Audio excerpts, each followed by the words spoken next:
First of all, I'd like to thank TJ for inviting me to give a paper. And secondly, I would crave the indulgence of people who saw this presentation, similar presentation, when I gave it at the last symposium. There were several things that are different now. This technology is old, but what was exciting last time was that there was a new emulsion being offered by Fuji. That is no longer the case. And part of the turning point of the technology is the resin that we used, and the recent addition to this paper is looking for a new casting resin, and the work that I did in just the last couple of months, having found what I think is a good product. So I'm just going to introduce the concept for people who didn't see the last presentation, and go very briefly through the work that we did at C3. And also there's some updates to the chemistry, because Nigel Abraham, who was a vital part of the work that we originally did, emailed me some, if you like, corrections to the original paper, which are quite important for the proper use of the chemistry. And then lastly, the casting resin, and then conclusion. So why limited edition pieces for artists? In Jonathan's presentation yesterday, he showed two artists who've used shims as a way of doing limited editions. The benefit of using shims is that you don't have any archival problems with photographic emulsion, growing mold, or shrinking, or anything. The grooves are in a metal, and they're there for life. And you, at the same time, have mirror-backed it. So if it's a nickel shim, then it is its own mirror. So unlike having an emulsion where you'd have to put a front surface mirror behind the plate in order to turn it into a mirror-backed rainbow transmission, the whole thing is in one piece. Now, for ordinary artists who are doing silkscreen prints or something, having a uniformity within a limited edition is relatively easy, because they're whatever the technique, if it's silkscreen or lithographic, then you can have a run of 20 prints or 50 prints with a certain faith that there'll be an integrity between the first one and the 50th one.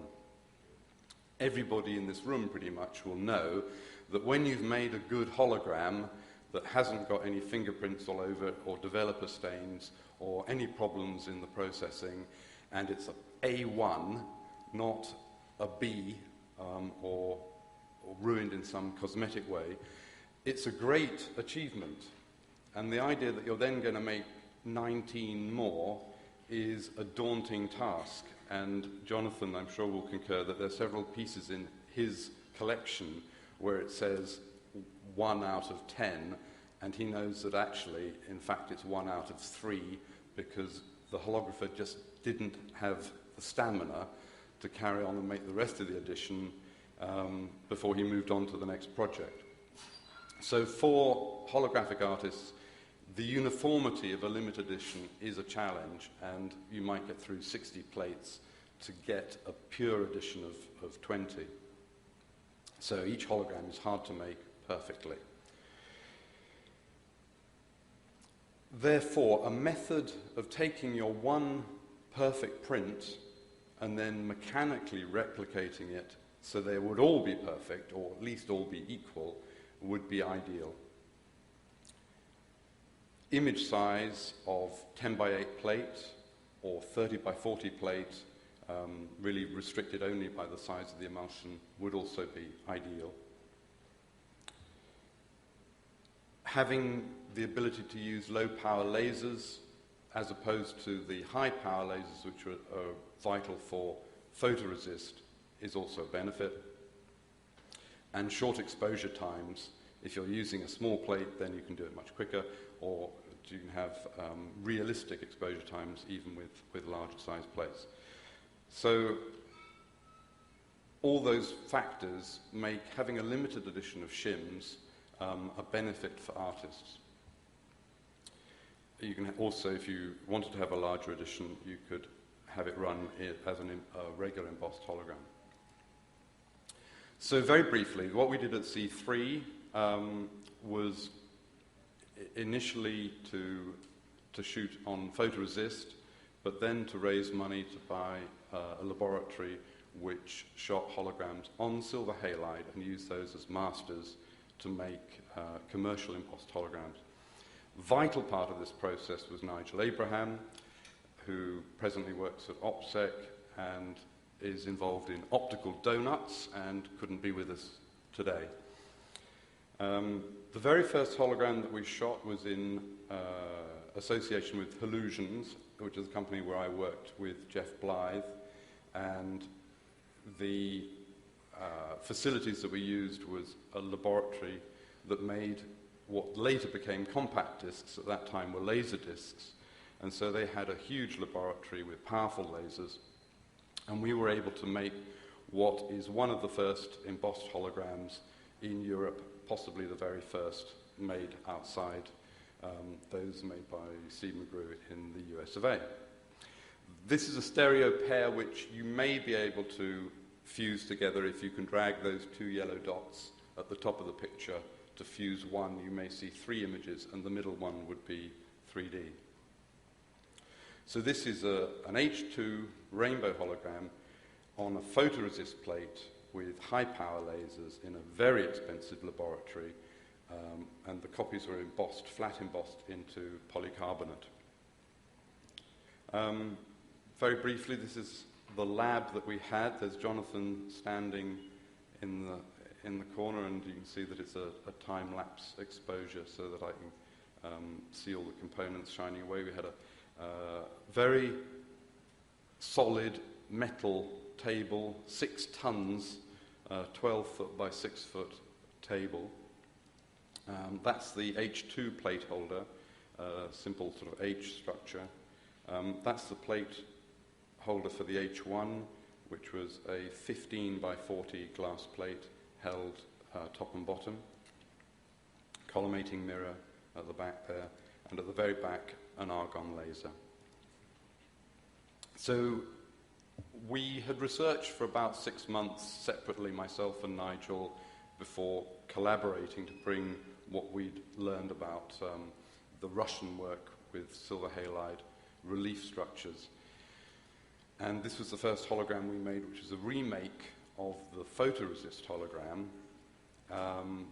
with a little model that I made with bangles as hoops. And this was really, for us, the first verification that we could achieve the same kind of depth and quality of brightness that was commercially acceptable to have a commercial product and to open our new laboratory and offer this as a service. So that was 8 inches by 4 inches and was embossed into PVC at RAD-KOTE Plastics in Watford. Again, one of the earliest embossed holograms in the UK. We went on to make a whole range of stickers and security holograms, and we were in business for from the very first one, which was in the early 80s, right through to when we sold the company in the late 80s. I think it was 88 or 89. We also did an extension of the Mike Foster technology of casting holograms directly into vinyl record masters. I was amazed to find that they still make vinyl editions for things like Bob Dylan. You can still get the record as well as the CD. So we did picture discs where there was a silver label put into the stamper, and at the same time, as the music was on one side, the hologram was embossed onto the other side.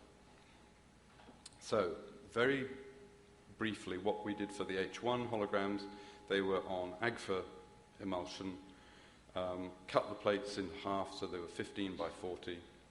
Exposures were brief with the argon laser that we had, and the processing was in Neofen blue and then fixed with F24. And then they were made, the slits were done with ordinary ruby lith, sort of red film, to make quite narrow rainbow slits for the transfer of the image onto the H2. So there again you can see the laser in the background, the H1 master, and where the H2 plate would sit. So brief exposures at 514 nanometers. Now the H2 was developed in a modified GP61, and Nigel emailed me to point out that how we changed the formula for that, and also F24 was modified. After fixing, the plates were washed for 45 minutes in running water.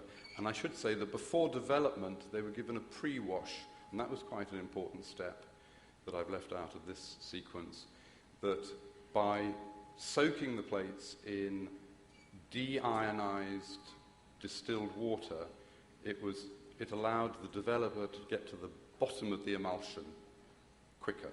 And so that was an important step. Plates were bleached in Nigel's GB3 bleach until clear. After bleaching, they were almost treated like how you'd dry a dichromate gelatine. They were washed, after washing for another extended 45 minutes in running water. Drying was with 50% methanol to water mix, and then a final 100% methanol bath, and plates were then blow-dried with nitrogen gas to keep them clean and beautiful, so the nitrogen just swept across the top of the plate down to the bottom of the plate. So that's the standard formula for GP61, and the modification that Nigel drew to my attention was that instead of 30 grams, you cut that down to 15, and for the potassium bromide, instead of 2 grams, it was cut down to half a gram. More importantly, the F24 hypofixer eliminated the sulfite and the metabisulfite, so only the sodium triosulfate, 240 grams, was remaining. Then the all-important bleach to give the surface relief is Nigel's ammonium dichromate and Part A, Part B bleach, which is all in the paper. Then the H3 was cast with a resin that we had got from Scott Bader, and it was cast onto large 14-inch diameter perspex discs, which were compatible with the electroforming used by the record industry, because at that point, partly because we were doing these discs for the record industry, the electroforming tanks that we were able to use were the rotary tanks, and so we just made something that was completely compatible with their the way they normally treat a record master, which was 14-inch disc.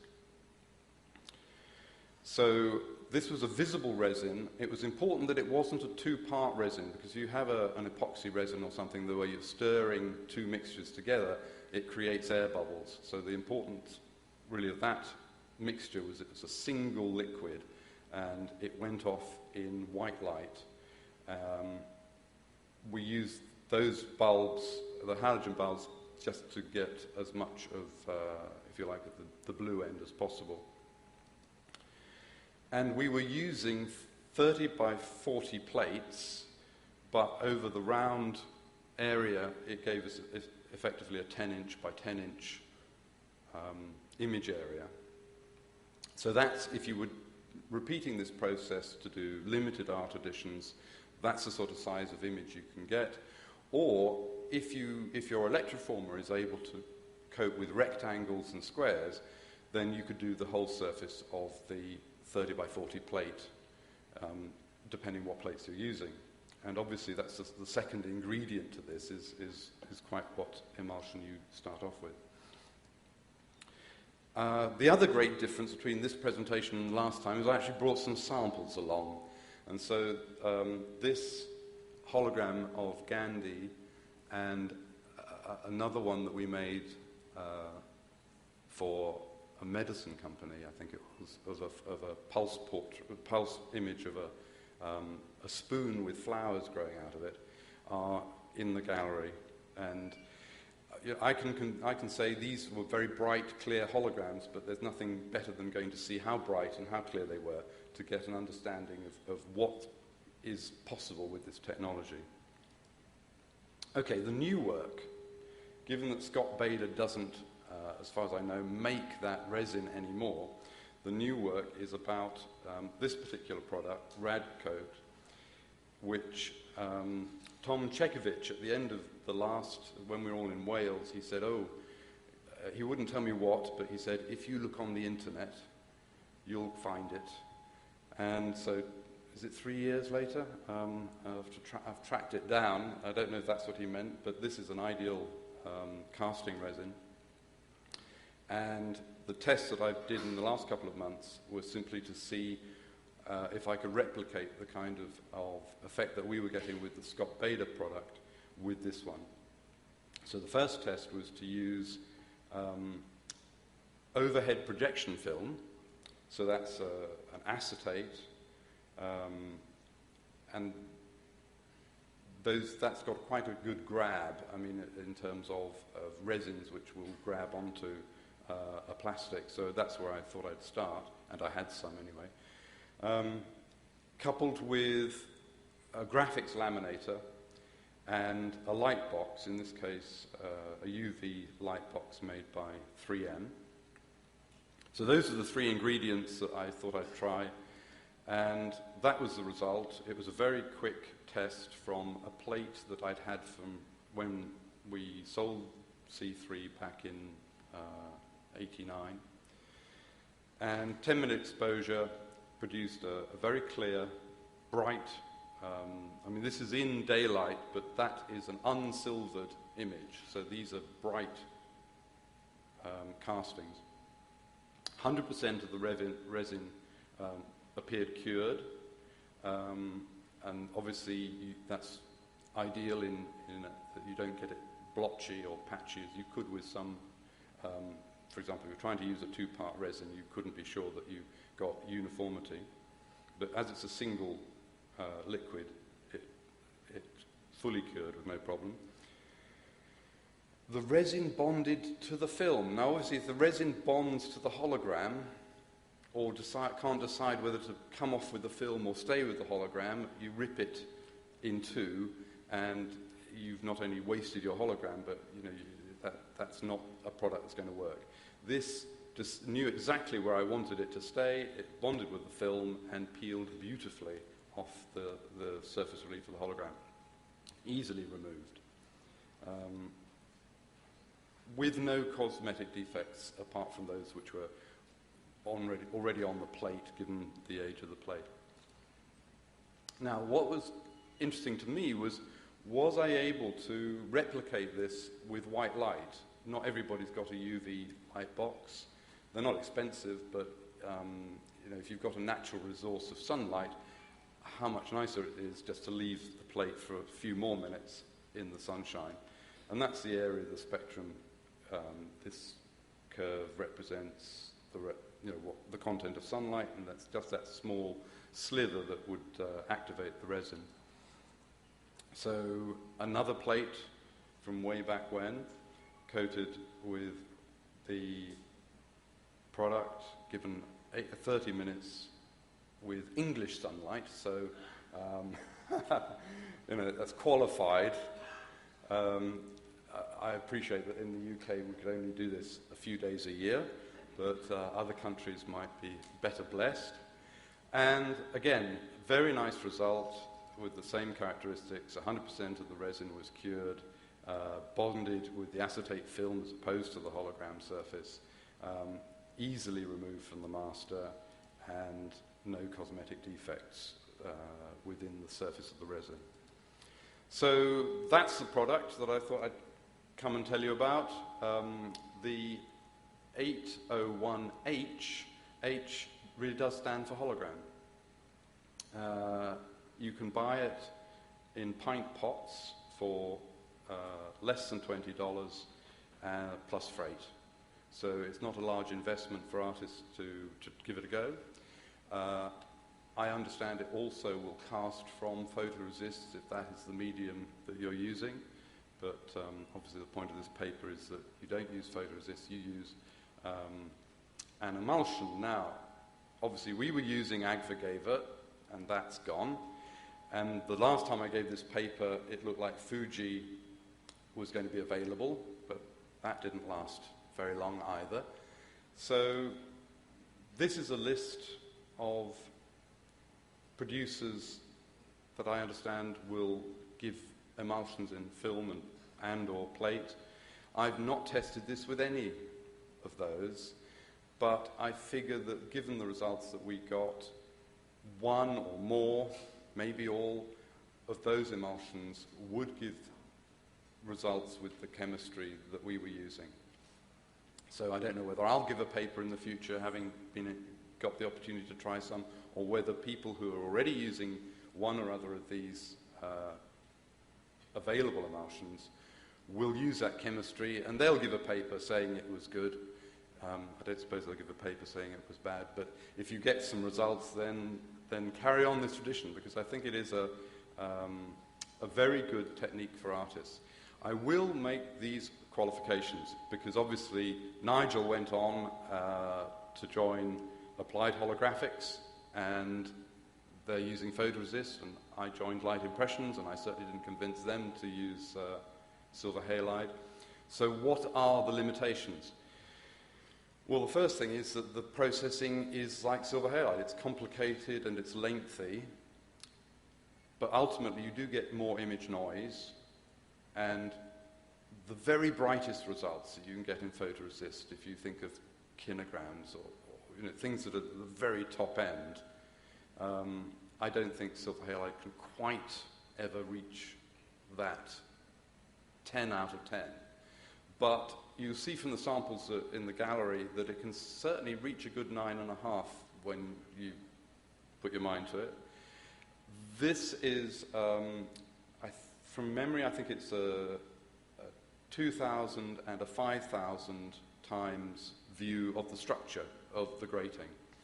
And you can see that instead of being sort of smooth like glass, it's more like looking at a hedge, and it's the particulate quality of the emulsion which I think is giving you the noise and the slightly desaturated colours. But if you want to make a limited edition of 50 prints, then this is a very good way of doing it, because the advantages are the high sensitivity, shorter exposures, opportunity to shoot it in green or in red, cheaper lasers, and larger plates. And those advantages, I think, outweigh what I have to be honest and say that there are limitations to the medium, but everything's got its ups and downs, and I think it's got huge advantages in the context of a limited edition. And that's it, really. I think that really it's viable enough for somebody else to take it forward, and I hope somebody in the audience will be, at the next session, will be, when we meet again, we'll be giving a paper to say how they've taken this on to use it with one of the available emulsions. My final word is that Bayer are next year releasing their photopolymer, and how can I put this, the first indications are that it's going to be very good for doing surface-relief holograms. And so the product to cast them, in conjunction with making your first H2 in a Bayer material, will be an ideal combination for making a limited edition. Thank you.